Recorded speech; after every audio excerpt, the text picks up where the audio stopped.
My heart was pounding as the figure came closer, and my eyes were stinging as the sweat dripped down toward them from my forehead. When it got still closer, I tried to yell, but it came out only a croak. Robbie. By the time he reached me, he said he felt real dizzy. I'm sorry, you were right. Too hot. No water. I put the gulper to his lips. He started to drink greedily, but I pulled the gulper away. This is all the water we've got. It has to last. Come on, lean on me, and we'll go back to the shade. I put Robbie's arm around my shoulders and half pulled, half dragged him back to our spot. By the time we got there, I was feeling pretty dizzy myself. Robbie didn't say anything the whole way. I could hear him panting as we went. I felt so tired. I wasn't sure I could make it. But finally, we got to our shaded spot. I dumped Robbie on one seat and collapsed on the other. My breathing was coming so hard that it felt like my heart was going to jump right out of my chest. I put the gulper to my mouth and took another big swig. Then I handed it to Robbie and made him do the same. He handed the bottle back empty. The only liquid we had left was the grayish stuff from our shoes. I dipped my fingers into it and ran them around my face. Then I wetted a little piece of the blue lacy strip around Robbie's neck and wiped off his face. Ah, Robbie screamed. It's water. It's just water, I shouted, my heart pounding. Calm down. My arm. My arm. Robbie grabbed at his left arm and began to rock with pain. What's the matter? I screamed at him. I don't know. It hurts so bad. Robbie continued to clutch his arm and moan.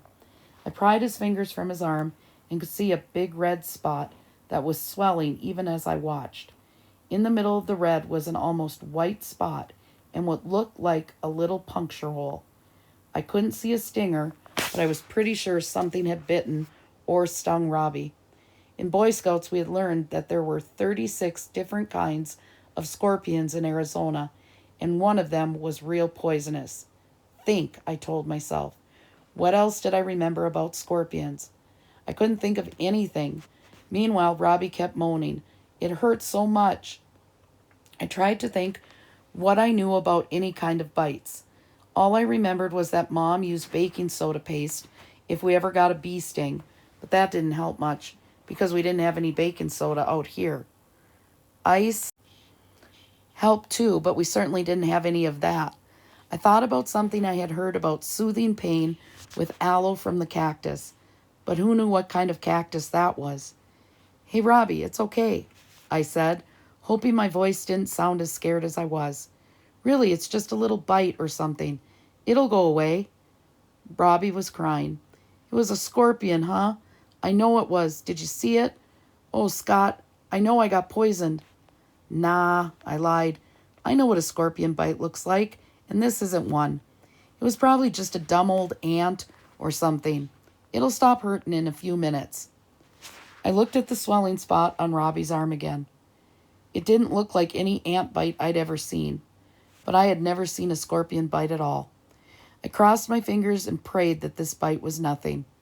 Trying to keep my voice calm, I said, Hey, just take it easy. No point to getting all worked up over a dumb ant bite. I'm pretty sure that's all it is. Just a stupid little stinging ant. Hey, your arm will feel better pretty soon. Just lean back, I said to Robbie.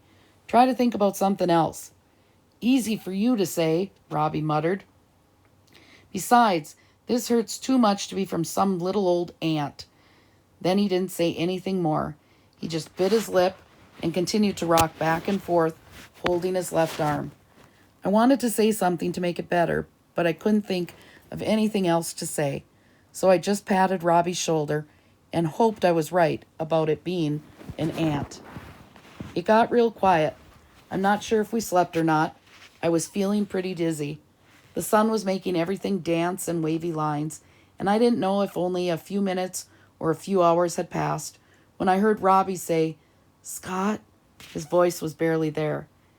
Hey, Scott, even though we fought, I'm glad you were my brother. Stringy cobwebs were clinging to my brain. It was hard to think, but still an alarm blared in my head. Don't say were, Robbie, I am your brother. Robbie didn't answer.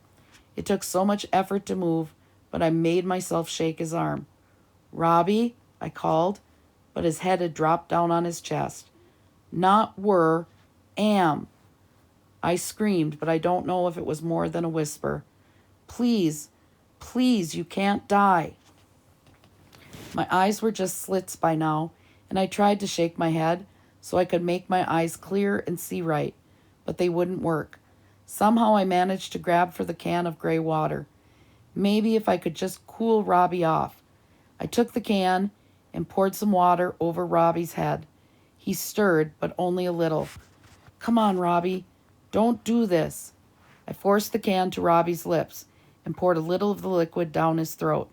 He gagged and spit it out.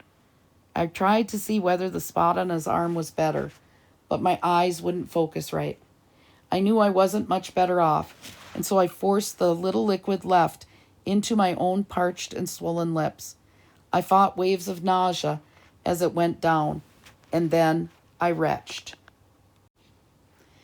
I think the minutes crept on into hours, but my eyes were too fuzzy to see my watch.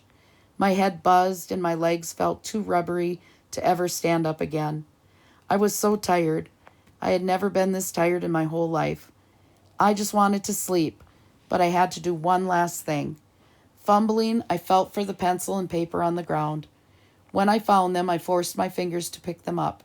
I couldn't see well enough to read what I was writing, but I felt the pressure of my fingers moving the pencil as I wrote. Dear Mom, we tried so hard to live. We really did love you. It was so hard to make my hands lift a stick next to me and put the paper under it, but I did it. At least, someday, if someone ever found us, Mom would get the note. I tried to lean over and hug Robbie goodbye, but my arms wouldn't move anymore. I thought I saw a snake slithering toward us, but it didn't matter. I just needed to sleep. I let my head fall to my chest, and pretty soon, I realized that I no longer felt the burning of my throat or the awful thickness of my tongue. I didn't feel hot anymore. Somehow the sun had sunk into a kind of strange darkness.